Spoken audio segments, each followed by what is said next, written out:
Joining me now to talk about all of this is CNN Chief Law Enforcement and Intelligence Analyst John Miller and former federal prosecutor and senior legal analyst Ellie Honig. Are you guys sick of talking about this already? No. I mean, this is unprecedented. This is the Super Bowl. Yeah, it is. It's the Super Bowl. Joining me now, opinion editor of Newsweek and host of the Josh Hammer Show, my friend Josh Hammer. All right, everyone has a take today, Josh. Understandably, it's kind of one of those big things that you could say are probably a seminal moment in the country. What's yours? Jesse, I'm not sure how much I could add, but look, this is a genuine, unprecedented crossing of the Rubicon. It is a point from which America will never return. There have been any number of prior presidents in United States history who have done any number of terrible things in their private life and their public life. Does the name Bill Clinton come to mind? I mean, think back to John F. Kennedy in the 1960s. His father was a bootlegger for the mafia during Prohibition. I mean, you can go back to the 19th century, the 1800s if you want to as well.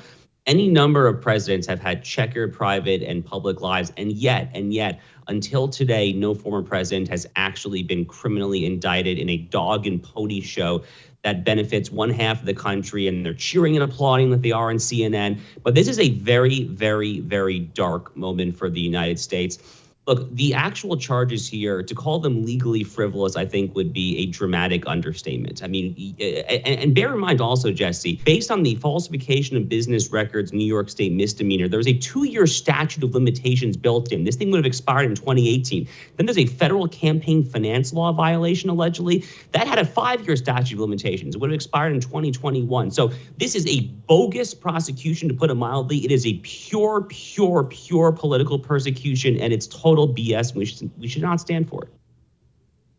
Okay, Josh, so it's all crap. I know that you know legal stuff a lot better than I do. It's past the statute of limitations. So that prompts somebody like me, as an uneducated person, to ask, how's this possible then? I don't know.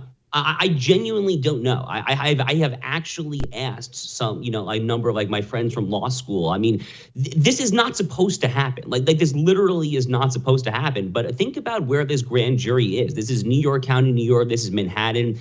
The people there voted for Joe Biden over Donald Trump at an 85 to 90% clip or something like that. I think the specific precinct that the court is even higher than that. It was literally well over 95% of the votes went to Joe Biden there. So these people don't give a damn. They frankly just do not give a damn, from Alvin Bragg all the way down, arguably up to and including Eric Adams, the mayor, who was Alvin Bragg's superior. They don't give a damn about things like the statute of limitations. It is pure Joseph Stalin, Jesse. Stalin famously said, "Show me the man, I will show you the crime." That's what Alvin Bragg is doing here, notwithstanding the fact that his own predecessor, Cy Vance Jr., who's a Democratic hack as well, looked at what's happened here and he decided not to prosecute it. But they don't give a damn about such legal niceties like a statute of limitations.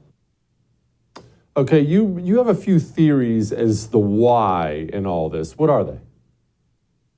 Well, I can only speculate, obviously, because it is so utterly ludicrous, legally speaking, politically speaking, socially, civilizationally. I mean, one thing that comes immediately to mind is Alvin Bragg is doing this for Alvin Bragg. He probably will get a nice, shiny book deal out of this. He'll probably be all over CNN, MSNBC.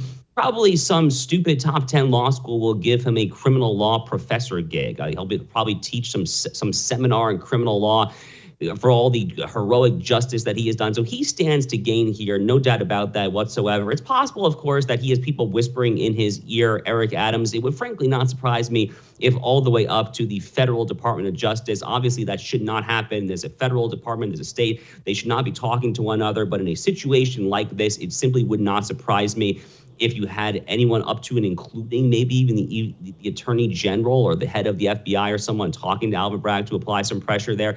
But, Jesse, the other obvious thing here is that just like after the Mar-a-Lago raid last August, which was also another crossing of the Rubicon, a visceral, shocking moment in the country's history in its own right, just like that, this has an obvious rally around the flag effect for Donald Trump. He has shot up in the 2024 polls. He has been able to fundraise millions and millions of dollars off of this. And you obviously have to ask yourself whether this was part of why they're doing this all along. I mean, does the capital or regime, so to speak, from Merrick Garland all the way down to Alvin Bragg, Are they not concluding that because they defeated Donald Trump in 2020, they would prefer to get Republicans to nominate him than to defeat him again? I don't think that's conspiratorial. I think it's a very fair question to ask, to be honest.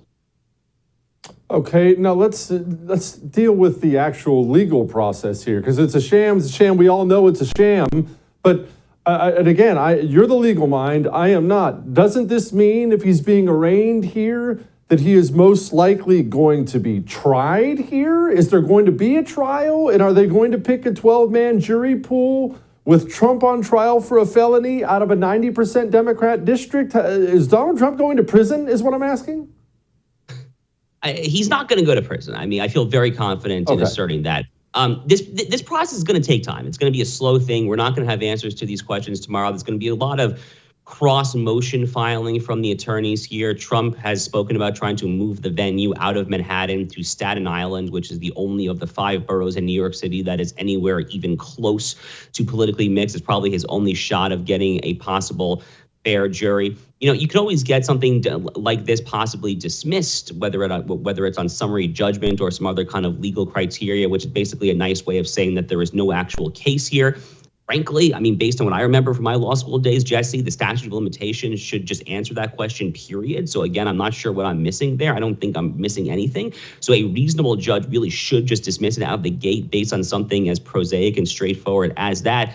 You obviously could potentially get a plea deal, but Trump's lawyers don't seem particularly inclined to take a plea, and Trump himself does not seem particularly inclined to get a plea. So if all of that fails, if there's no kind of moving of the venue to Staten Island or to some other outer borough, if it's not dismissed on summary judgment or some other grounds, and there's no plea deal, then yeah, at that point you could potentially get to a jury. And worst case scenario for the president, some absolutely leftist, Stalin-esque nutjob jury in Manhattan finds him guilty on these trumped up, no pun intended, charges. Worst case scenario, he probably still prevails on appeal, but this could be going on a while. I mean, it wouldn't shock me if this were still kind of going on when we turn towards next year on the calendar and we gear up towards the Iowa caucuses, to be honest. Okay, is this the last indictment he's going to face? I don't know, but look, I mean, Alvin Bragg has been the first person now to indict, and he has set a precedent that others could easily follow. In a situation like this, Trump, of course, is under investigation in Georgia for his somewhat infamous phone call to the Secretary of State, Brad Raffensperger, in the aftermath of the 2020 election. We have this whole January 6th kangaroo court committee with Loopy Liz Cheney and all of that, and they've issued their recommendation for indictments to Merrick Garland and the DOJ. And then, of course, finally, you have the classified document retention scandal, which was the Mar-a-Lago raid.